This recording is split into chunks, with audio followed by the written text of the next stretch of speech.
The NFL is having their first international game of the 2024 season as Aaron Rodgers and the New York Jets are flying over to London to take on Justin Jefferson and the Minnesota Vikings. My name is Tyler, here with my brother Ryan, and we're going to break down this Jets-Vikings international Week 5 game for you here and the matchups within the game that you need to watch. At the very end of the video, provide our predictions for the game and why we think that team's going to win. Before we get into it, we have a goal of trying to get to 100 new subscribers for the Week 5 prediction video series. So far, we've been able to meet that goal for the prior 4 weeks, so thank you to everybody that subscribed. And if this is your first time here and you haven't already, go ahead and subscribe to the Tracy Take. Leave a like and a comment. Let us know who you think is going to win the game and why.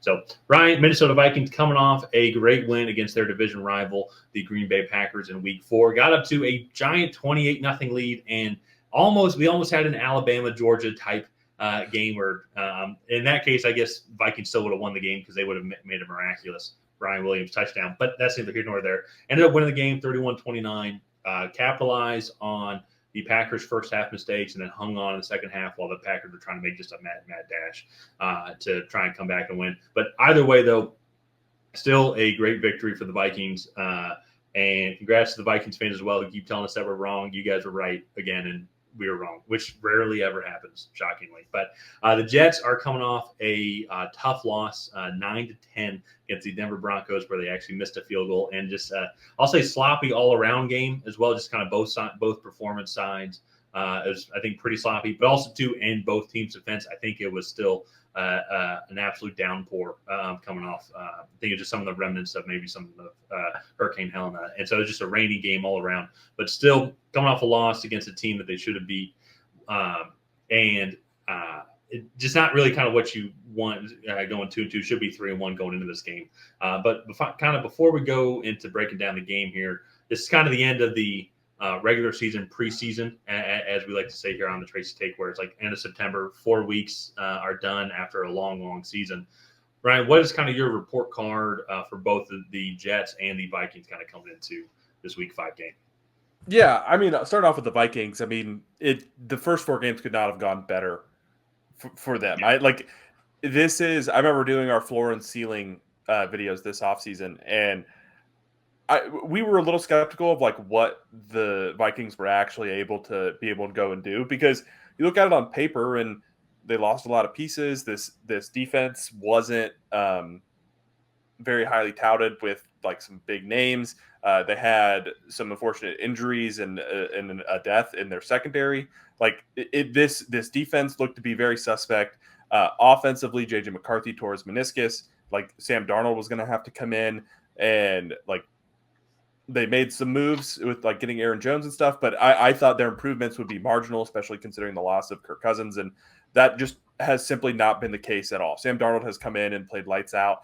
Kevin O'Connell, I think, is not just leading the race for Coach of the Year, but like absolutely demolishing the competition for Coach of the Year. So the Vikings doing a great job so far. The Jets been a little up and down. I think coming off that Thursday night win against the Patriots, like they were feeling pretty good. This defense looked good. This offense pretty much did whatever they wanted. And then you come into the game today and you kind of lay an egg on offense. You struggle to convert in the red zone. You just struggle offensively all around. And again, it's in a downpour. Aaron Rodgers gets looked like a rolled up on his ankle. And so now he's dealing with that. This defense, I don't want to say played bad, because they only gave up 10 points.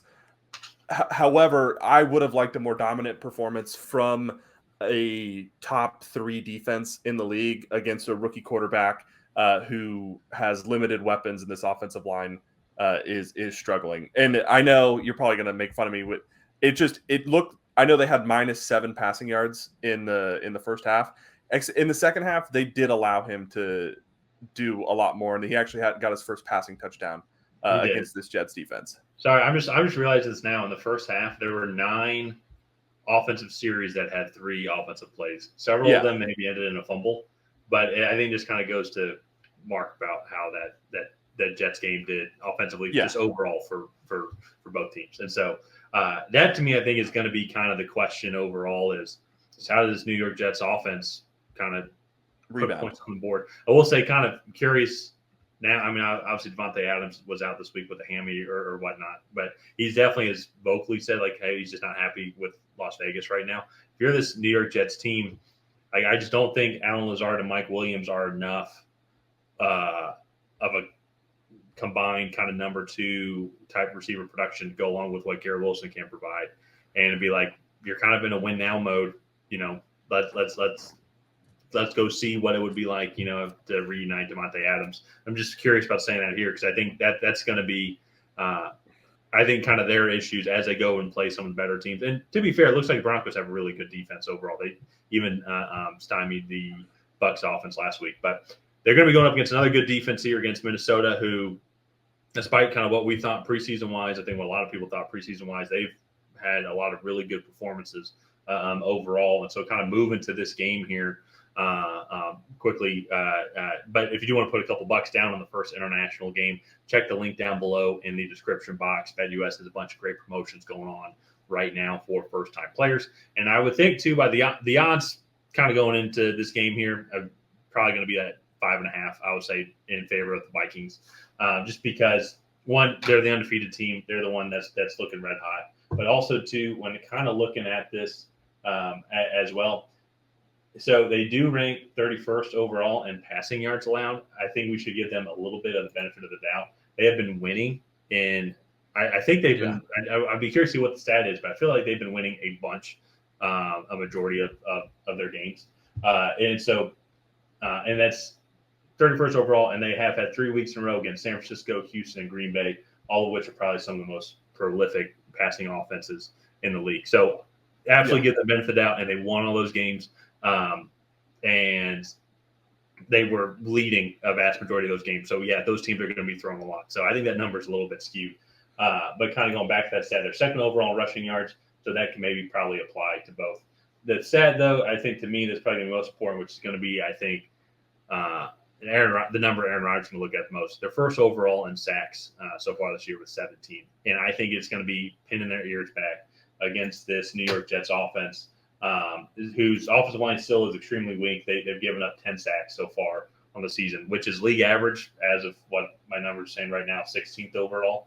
But still, I'm feeling that number is going to go up a lot more, just because I feel like there's going to be a lot of passing downs. And on the flip side as well, too, it's going to be great to see Sauce Gardner versus Justin Jefferson. But at the same time, though, nobody's been able to really stop that matchup. The Justin Jefferson-Sam Darnold matchup. I think Justin Jefferson's proving why he's the number one receiver in the league. Jordan Addison came back and is looking really good. Addition of Aaron Jones, and that offense is looking great. And actually, too, I didn't look at this before, but what is their Minnesota Vikings offense statistically is above average with yards per game. 11th overall, 12th in passing, 14th in rushing. They have given up 11 sacks, but I don't really care too much about that when you're putting up all these points on the board. So I think that they are doing a phenomenal job just capitalizing on their opportunities. And Sam Darnold's looking great. I think you mentioned his name earlier, but Kevin O'Connell, definitely early coach of the year candidate here, just for the performance that this team that they've been able to put on. And so I thought it was going to be a big loss, especially into all the injuries, but they have done a phenomenal job capitalizing on the opportunities, putting themselves in chances to win, and they've been taking advantage of those. Yeah, no, I guess kind of getting into early predictions here, they have been nothing short of absolutely dominant in all 4 games. Like, they dominated the Giants, they dominated the 49ers, they dominated the Texans, and then they came in and really for like 3 quarters they dominated the Packers. I do think the Packers figured it out a little bit there at the end, but you also got to think you're up like 3 or 4 scores. You'll prevent big plays and allow the Packers to go on those 10-play, 80-yard drives to potentially kind of get back in the game. And I know they had some miscues where like they gave the Packers the ball at the 3, like right before halftime to allow them to get their first touchdown and things. I think they definitely dominated the first half. I think they maybe got a little lucky there in the second half because still some just missed opportunities or just some turnovers that the Packers had. It could have gone – it got scary there for a second, I think, for Vikings fans, but they were still able to pull out a victory and capitalize on those opportunities from the first half that just gave it too big a lead to overcome. So I think they're going to win big against the Jets, to be honest. Yeah. I look at this pass rush, and Denver was able to get home consistently against this Jets offensive line. Yeah. And I think Brian Flores is going to have Aaron Rodgers' nameplate on their billboard all week long, and they're gonna get after him a lot. So yeah. I'm going with the Vikings also. Let's go ahead and wrap this one up here. If you guys have not already, please go ahead and like and subscribe. Leave a comment down below on who you think is going to come out ahead. Will it be the Minnesota Vikings? Will it be the New York Jets? And on that, we'll see you guys next time.